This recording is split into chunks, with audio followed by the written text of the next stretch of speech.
There's not a single anime fan that will tell you they have never heard of an anime trope. They're fairly common. We see a bunch of them pop up in a lot of these different stories, and a lot of times they're what we actually love about anime. So they're not inherently bad, but there's some really good ones and there's some really shitty ones. And I'm going to be tier listing here just 37 of them that I've thought about that I thought would be interesting to rank. Some of which that are going to be considered God tier, which will make it into our S, and some that are going to be doggy doo-doo, and they're going to be in our F tier. So not really great at all. The closer you are to the letter inside of your tier, that means the closer you are to the tier above you, and the further back you are in your letter tier, the closer you are to the tier below you. That's going to be the general rules here, and with that, we're just going to get into it. So the first thing we have here is explaining your power to the enemy. This is one that has a lot of range for me, because it can be done really well like in JJK or Hunter x Hunter, basically where it's used as a means to increase the character's power, which makes sense, because in those power systems, it's the more risk I'm incurring, the stronger I get. And obviously, if your opponent knows what you can do, that makes it a lot more risky, so you become more powerful. And other times, well, most of the time, it's really just an excuse to explain to the audience how the power system works. And it's really a rather lazy way of doing that. And it's not something I'm going to rank very highly here because it's not really creative. There's other ways to show how a power works. You can kind of show and not tell. But in either scenario, it's still very classic anime. Part of it is just really ridiculously funny. It breaks the immersion a little bit, but that's what we love about it. I'm going to put this one at C tier.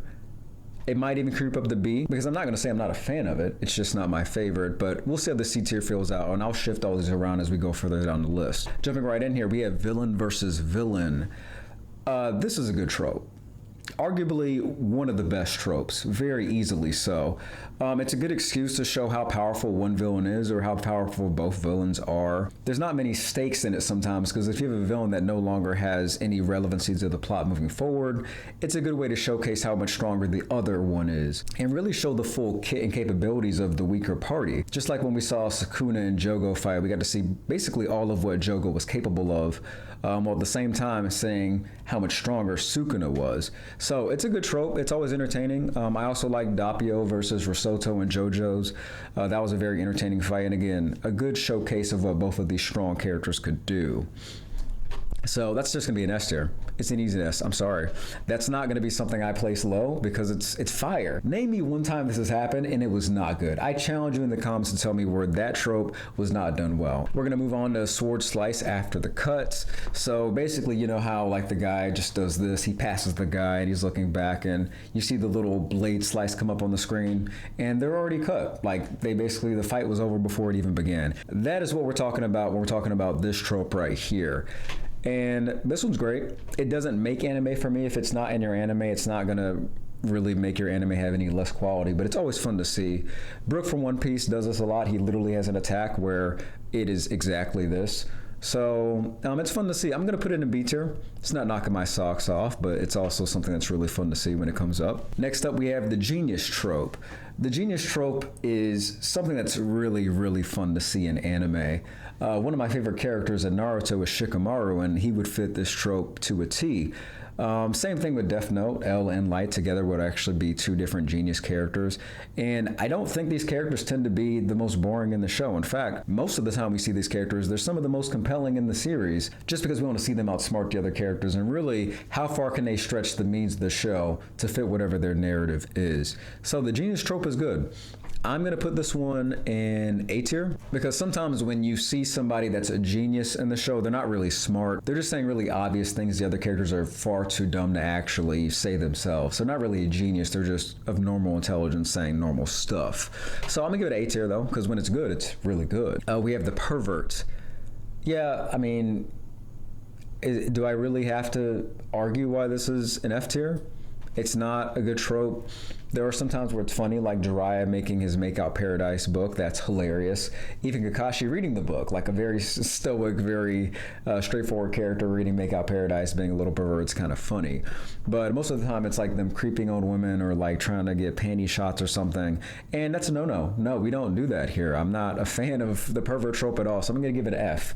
Wow, that's kind of convenient. We're kind of stacking up. I didn't actually order these, by the way. When I uploaded all these things in here, they kind of randomly generated. So very coincidental. So I guess the next one probably will be a D tier if we're lucky. And it's not going to be, because we have next tragic backstory. And tragic backstory, That's one of the most famous things in anime. When you think of an anime, you think of a character with a tragic backstory. Something terrible is going to happen to them. If they have a mom, the mom's going to die. If they have a father, the father's going to be a douchebag and he's going to do something to ruin everything. Or the father's dead or missing or gone somewhere. Yeah, tragic backstory is pretty good. I'm going to give this one, damn, this might be an S tier. This is a really good trope. Okay, I'm gonna put this right behind villains versus villain now, but if this gets too stocked up in S tier, it has to be special. We can't just load this up. I might move this one down a little bit, but for right now, we're gonna put it in S. S is fair for right now, but it's gonna be behind villain versus villain. So next up we have the school festival arc. This trope is lame. I don't like these arcs. They're not fun. In fact, they're some of the most boring in the show. I remember seeing the school festival arc in My Hero where they play the Little Rock show. That was boring as shit. Like, there was nothing about that that made me want to continue watching it. In fact, looking back on it, I'm pretty sure you can skip that arc and you would have no consequences for the rest of the series. You could skip it just fine and really continue on with the show. In most cases, when this comes on, I'm going to skip it. So I'm going to put this in D tier. And it's not the worst thing. It's not the devil, but it's not good. So a good D. D is fine. Like, it barely passes the mark. Next is high school setting. I'm getting tired of all the anime with high schoolers, and I understand shonen particularly is about teenage appeal because it's written for teenagers, so that's why they do a lot of high school settings. But give us some Kaiju number 8. You know, Kafka's like 33. It's okay to do an older protagonist. I think teens will still watch it. In fact, Kaiju number 8 is very popular, so it's proven that it is a formula that could work. So we're gonna go with a D tier for this. No. I don't know if I'm putting it in D tier because a lot of times it's not bad. It's middle of the road. So we're actually going to give it a C. It's not really my bag to have the characters all be teenage days, but for the most part, it works for the stories they're trying to tell. So we're going to go with that. So we're going to go with here, C tier. Wow, I might have to bump this up because these are not even close. Explaining power to enemy in high school setting, that's not even close. I'm sorry. We're going to move this up one for now. We're going to move this up, and I might even put it over this. I don't know. All right, we're going to revisit some of these later at the end of the tier list, but for now, let's keep moving on. Villain group. Oh my God. Villain group is legit. This is one of the reasons why anybody tunes in to watch anime. Naruto has the Akatsuki, Bleach has the Espada, Hunter x Hunter has the Phantom Troop. Really, and One Piece with the Warlords and the Yonko. There are so many reasons to love this trope. It's going to be a very easy S for me. And it looks like there's a trend. Anytime there's a villain in the name, there's typically an S tier, but villains make anime. Villains are some of the coolest things. I mean, you're not going to tell me that Madara's first appearance in Naruto wasn't one of the coolest things you've ever seen.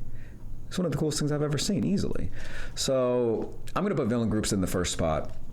It's better than villains versus villains. If I had to pick one of those two, I would get rid of villains versus villains because villain group is just so iconic. I mean, you can't go anywhere without seeing that black cloak with red clouds on it. Like, everybody knows that. So villain group's an S tier. No doubt about it. Oh my God, exam arc. Damn, we are having some heavy hitters back to back.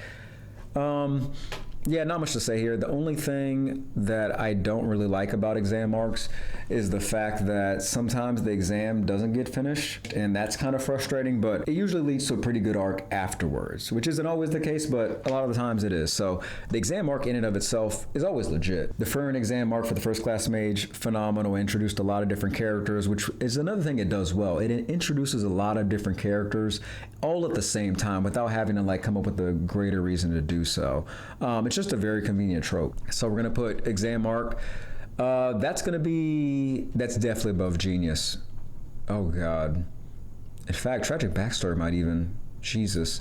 Exam's gonna go behind, it's gonna go in front of villain versus villain. It's too good. If every anime had an exam arc where it made sense to have one, I think I'd be okay with that. So we're gonna put exam arc at this spot here. Plot armor, something very famously not favored in the anime and manga community. Basically, it's just an ass pull whenever there's not a good reason for the character that's the main character to survive. This comes out in order to preserve their life or somehow push the plot forward where we don't lose anybody important. Yeah, it's just lazy writing, honestly. And I don't know if I would always call it lazy writing, but essentially they're kind of written into a corner and they need a way to get out. So that's what plot armor is. Again, not the worst thing in the world. We're just going to give it C. No, that's got to be D. I'm sorry. I would rather have School Festival than plot armor any day if I really had to pick. But again, Pervert's sitting there down there. Again, Pervert Pervert just sitting down there all on its lonesome in F tier.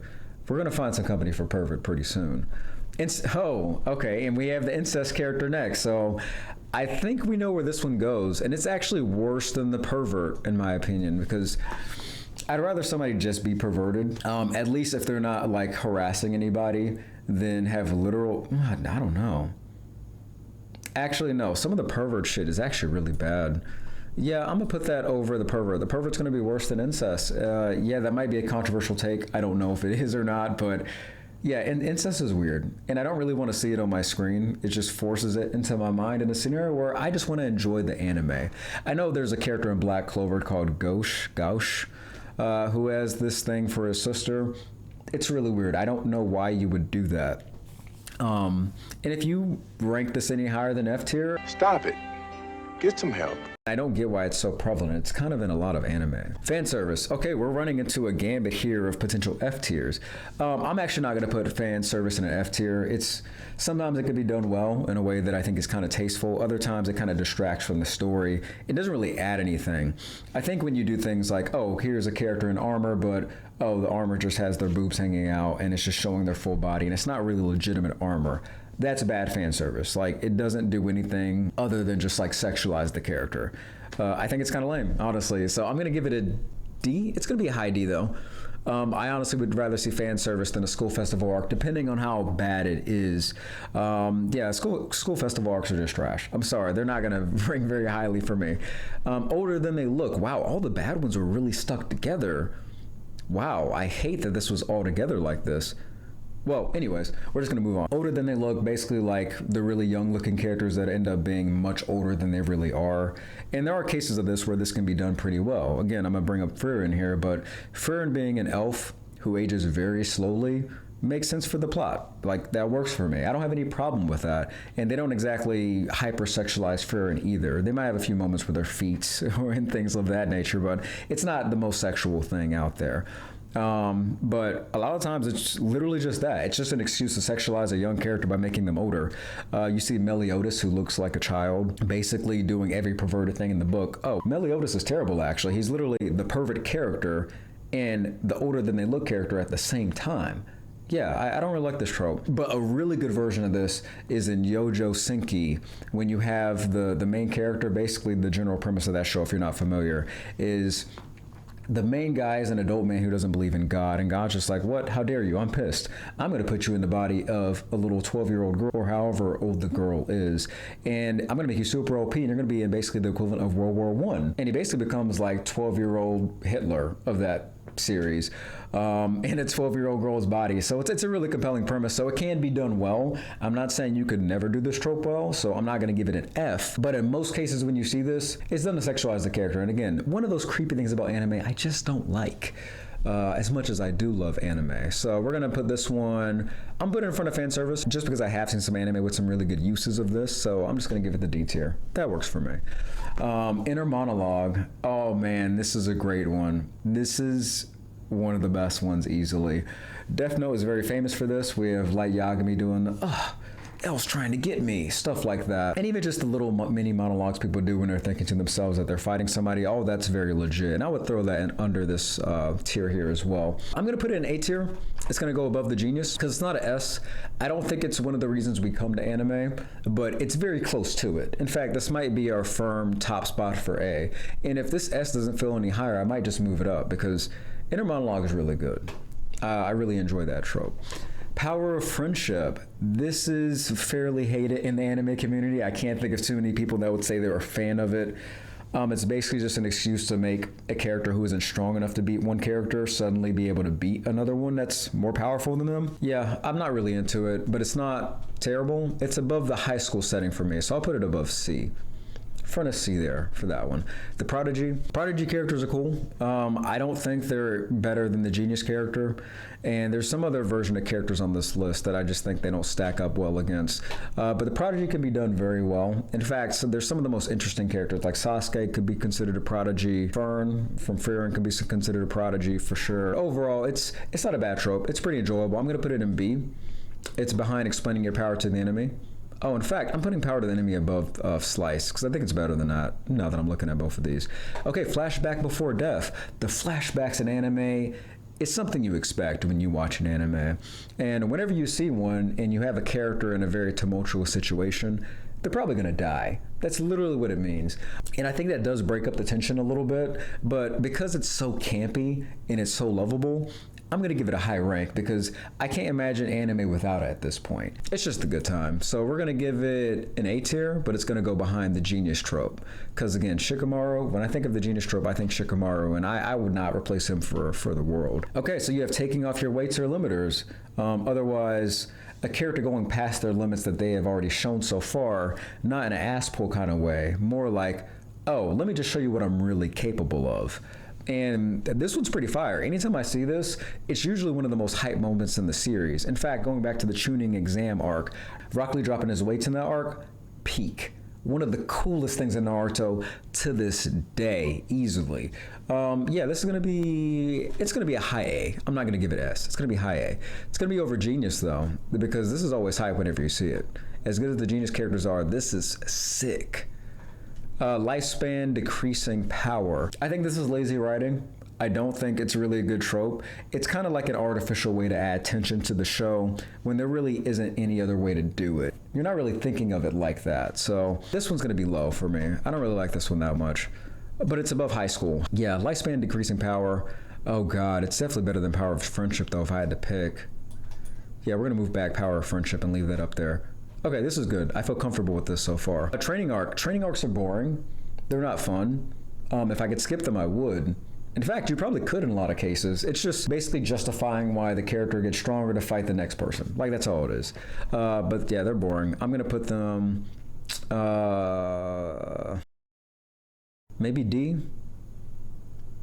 It's better than School Festival arc at least. Like, if I had to pick one, I'm going to watch a training arc, because training arcs can be good sometimes. Like, the one in Bleach was really good. I like the very first training arc that Ichigo goes through. That's actually a really good training arc. So, I'm actually going to put it above High School settings, because there is times where training arcs can be actually really compelling. So, it's not the worst thing. A C tier is pretty fair for that. All right, we're kind of running into the Dereis here. The Tsundere, the Kudere, the Dandere, and the Yandere later on I see down yonder here. Tsundere is the best one. It is literally the best one. If you have to have one of these Dore tropes, Tsundere is going to be my favorite one. If you don't know what it is, it's basically where there's a really mean and nasty character and they're kind of hostile towards another character, but really they have a soft spot. They grow to like that character a little more. And I just think it's funny. It's funny a lot of the time, and by the time they start liking the other character, they're kind of embarrassed to admit it, so they're still being mean but also love you at the same time. It's cute. It's a good trope. I'm going to put this one at A. It's not going to be above Flashbacks, though. Flashbacks is better. Kudere. I think this is the lowest quality of all of them. It's very boring. It's a character with no emotions. What is there? Okay, I don't have emotions, and now I'm getting a little bit more lovey. I don't really like it. I'm not a fan of it. I'm going to put this one at D tier. And it's going to be above all the other ones, because it's just not as bad as these. All these are actually just horrid, so I'm going to put it right there. It's definitely the worst of the Dereis, though, for me. OP main character. Yeah, this is a great one. I love this one. Saitama, Sakamoto from Sakamoto days. Kirito, even though I don't really like SAO, Kirito would fall under that trope. This one is really good. It's something you would think doesn't work. It's a good way to focus on the cast around the main character and not just on the main character. And when it is written really well, it serves to like break up the tension in a way that's very relieving after a lot of stress, which they do very masterfully in One Punch Man. And oftentimes it's very comedic when they do it. So I like this trope. It's a good one. It's not an S tier, but we're gonna put this one at a high B. It's definitely over explaining your power to the enemy. Looking at all these up here, oh, it's over the Genius. No, I definitely would put the Genius over this one, actually. No. Oh, this is tough. Okay, OP main character, I'm going to A. And you're going behind the Genius, because I still like the Genius better. But it is over these other ones for sure. Okay, we have Dandere. Dandere, if you don't know, it's basically the very shy, timid character that kind of has a crush on another one. The most famous version of this is going to be Hinata from Naruto. And it's okay. It's actually not bad. These don't have to be love interest all the time. They can just have the personality trait without having the love element to it, but it's usually accompanied with some type of romance. I'm going to give Dandere pretty high. It's not as high as Tsundere, because Tsundere, like I said before, is the best one, but Dandere is pretty good. We're going to throw Dandere in... Oh, it's not better than Explaining the Power to the Enemy. Not better than Sword Slice. It is not better than The Prodigy. There's no way. But it is better than the rest of these. Yeah, I'll put it in a low B tier. Low B tier is fair for that. Dumb main character, Luffy, Goku. I mean, there's countless of them. You can even count Naruto in this. I really think it's an excuse to like not add too much complexity to the main person you're seeing on screen. I do enjoy a lot of these dumb characters. Like Luffy is one of my favorite characters. I mean, I'm literally wearing a One Piece shirt. I actually really enjoy Luffy's character, but I think I can do away with them continuing to do this trope.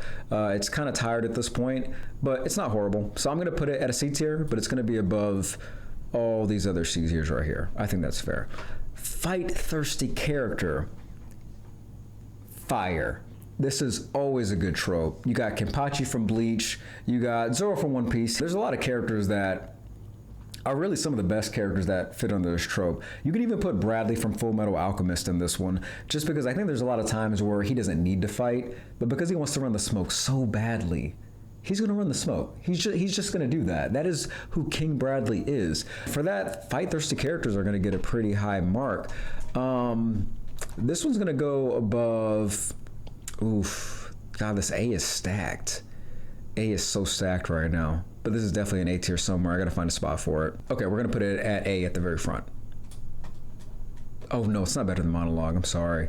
Okay, that's a healthy place for A. I can do that. Power-ups. Power-ups, Super Saiyan power-ups. You got the gear power-ups. Countless power-ups in anime. This is a good trope. A lot of us wouldn't be in anime if it wasn't for this trope. That doesn't mean it's going to be an S tier, but it's certainly going to be high. I'm going to put it at the top of B. I think that's fair, because I don't think it's something we really need anymore. We've grown past this. Yandere. Okay, so if you don't know what a yandere is, it's basically the very hyper, compulsive, obsessive one. Like they're obsessed with another character. That's what a yandere is. The most famous version of this trope is Yuno from Future Diary. It's not as good as Dandere for me. I don't think so. So it's definitely going to go beneath that. And I don't think it's as bad as Dumb MC. So we're going to put it right in between those right there. It's going to go right in between these. Yandere is going to be good right here. All right, we have Tournament Arc next. It's a classic, man. It's going in S tier. Only question is where. Where in S tier is it going? And it's going to go right here behind Exam Arc. And the only reason why I say that is because I really like tournament arcs, but not as much as exam arcs. And the best one that comes to mind when I think about it is one of my favorite shows, The Dark Tournament in Yu Yu Hakusho. Goated. Absolutely phenomenal. So I'm going to give Tournament Arc its respectful third place in S tier. I think that's absolutely fair. And immediately we're jumping into OP Old Man. Garp for One Piece, Rayleigh for One Piece, Takamura in Sakamoto Days. Also a badass old man. Yeah, it's good to see old folks doing cool shit. Simple as that. That's a good trope. It's an S tier. Every time this is in a story, it's dope. But it's not above villain versus villain. It's just not. So, easy S. Demon Inside. Demon Inside is one of the most common tropes out there. Like Naruto, everyone knows that. Nine-tailed fox is inside of him.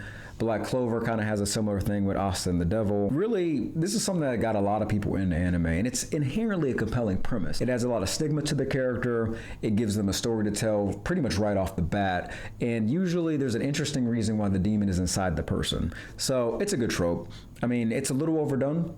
It's one of those things I think we're moving past slowly here. But whenever it's done, it's usually done pretty well. So I'm going to give this one a high mark. Demon Inside is going to go in A. And I'm putting it behind Genius, OP main character, Flashback. But it is above Tsundere. It is definitely above Tsundere. So we have Harem. I don't really like the sexual tropes. I'll admit it. I'm not really a fan of them. They're not my favorite. Some people might like them. They're just not my thing. This is going to go low. And it's going to go above Harem. It's F because it doesn't add anything to the show for me. I'm not like, oh my god, is this guy gonna get his harem up? Like, who's gonna be the next person added? Like, I'm not on the edge of my seat trying to find out who's gonna be the next person in this character's harem. I'm just not. I don't care about it. There are some cases where it's done well and it's done in a funny way. I don't hate it. Hero and villain team up. That's pretty legit. It's definitely not my favorite. Like Frieza teaming up with Universe 7 to save the universe, that makes sense. Like the villain should be helping to save their own universe. I don't know why you would argue against that. Yeah, I'm gonna just put this in B. It's not the best. It's definitely not above Power-Ups. Power-Up's going to be hard to pass. That's our benchmark right there. It's not above Explaining, not above Slice. It's above the Prodigy, though. I think it is better than a Prodigy character. Named Attacks. I like this one. I do like this one, but it can be used as a crutch a lot of the time to prevent you from actually having like fluid combat in the series. So it's not going to be super high for me because I do think it can get in the way sometimes. But whenever you want to power scale characters and whatnot, you think of, oh, what is this character's strongest attack? It's a very easy way to do that. And without it, I don't think anime, or at least shonen anime, would be the same thing it is today. So it's definitely going to be in a B tier for me. I'm going to just put it above Sword Slice. I think that's fair. I think it's better than the rest of these. Battle of Wits. Oh my God, Death Note. That is the epitome of Battle of Wits. And if you don't like Death Note, Stop it. Get some help. I question your judgment because it's a great show up until a certain point in the series. This one's gonna go in A, but where do I put it in A? Oh, it's above Genius. Because what's better than one genius? It's two geniuses battling it out against themselves. That is an amazing trope. And here we have Isekai, the most overdone trope in the 2010 era. And beyond, it's still to this day, still coming out with a lot of different animes. Like, there's one where this guy becomes a vending machine. There's one with an incredibly long name that I'm struggling to remember the name of that I'll put on the screen here just so we can see how ridiculous this trope can really get. I blame SAO for this, but we're gonna just, it's not bad though. Like, there's a lot of good ones. Like, I love No Game, No Life. Konosuba is really fun. Overlord is awesome. So we're gonna give this one, we're gonna give it a B. It's definitely fair to be in B somewhere. Yeah, I'm gonna put it here. No, it's not above Named Attacks. That's ridiculous. Wow, I was drunk there. I was so drunk. It is not above Named Attack. Well, this is my tier list. Let me know what you think. Feel free to disagree with me. Call me an idiot for any of these. Let me know which of these are your favorite tropes, where you would put them in the list yourself. If you like the video, please like the video, subscribe, hit the bell for more notifications, and I will see you on the next one.